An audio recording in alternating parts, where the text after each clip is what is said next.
मेरा नाम बिलाल जब्बार है। मैं एक विजुअल आर्टिस्ट एंड स्कल्प्टर हूँ।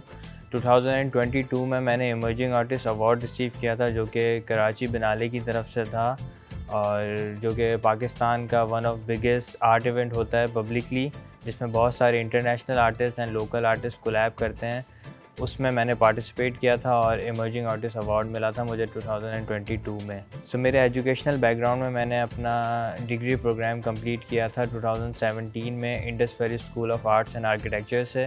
तो मैंने Indus Valley School of Arts में भी अपनी field as a sculptor join की और मैंने अपना थीसिस भी स्कल्पचर के ऊपर दिया। Indus Valley School of Arts and architecture में मैंने जब ज्वाइन किया था तो मुझे इतना नहीं पता था कि आर्ट्स के अंदर के किस तरह की मल्टी डिसिप्लिनरी फील्ड्स हैं और स्कल्पचर्स भी होता है, पेंटिंग भी होती है, सिरेमिक्स भी होती है।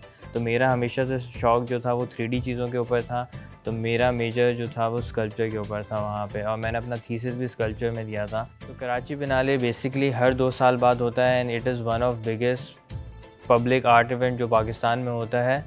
और इसमें बहुत सारे इंटरनेशनल आर्टिस्ट को बाहर से इनवाइट किया जाता है टू प्रमोट आर्ट, और यहाँ के भी बहुत लोकल आर्टिस्ट जो हैं वो साथ देते हैं, अपना आर्ट डिस्प्ले करते हैं और मुख्तलिफ़ कराची की स्पेसेस में डिस्प्ले किया जाता है।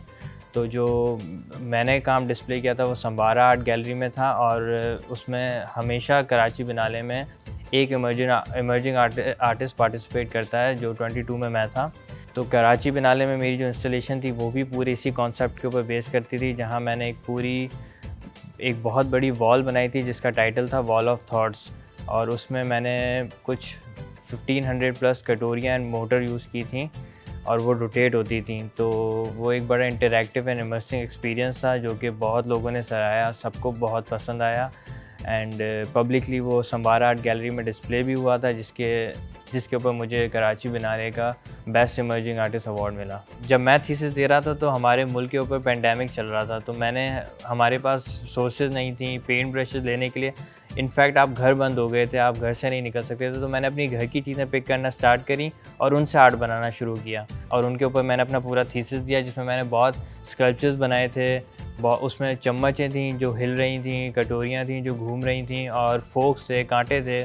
मेरे फादर भी एक आर्टिस्ट हैं और वो स्कल्पचर्स बनाते हैं, तो बचपन से मुझे उनको देखते हुए स्कल्पचर बनाते हुए और पेंट करते हुए हमेशा से इंटरेस्ट रहा है। मैं अपने फादर का स्टूडियो शेयर करता हूँ, हम आर्ट के बारे में बात करते हैं, हमें पता चलता है कि क्या नया आर्ट किस तरह का, कंटेम्प्रेरी आर्ट किस तरह का बन रहा है, हिस्ट्री ऑफ आर्ट क्या है, हमेशा से आर्ट किस तरह प्रमोट हुआ है, आर्ट को क्या इंपॉर्टेंस किस सोसाइटी में दी गई है और वो क्यों ज़रूरी है। जिस तरह इंजीनियर, साइंटिस्ट सब मुल्क के लिए इम्पॉर्टेंट है, इसी तरह आर्टिस्ट भी इम्पॉर्टेंट है, क्योंकि जब तक आपके पास एक आर्टिस्टिक विज़न नहीं होगा तो आप सक्सेस लाइफ को अचीव नहीं कर सकते। और अब आई बिलीव कि हमारा मुल्क भी इस स्टेट पे आ गया है कि लोग प्रमोट करते हैं आर्ट को।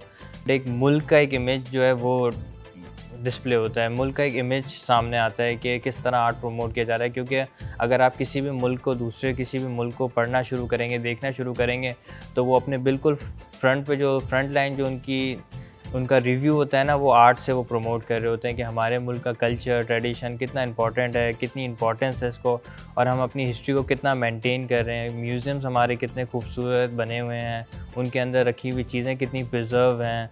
आई बिलीव आर्ट जो है वो आपको एक नज़रिया देता है, एक पर्सपेक्टिव देता है देखने का।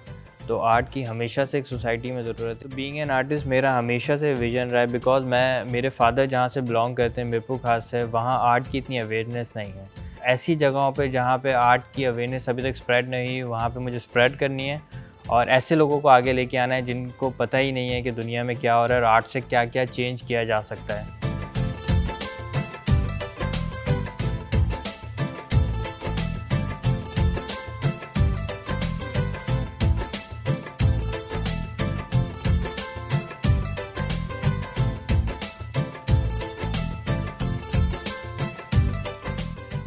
जब सरज़मीं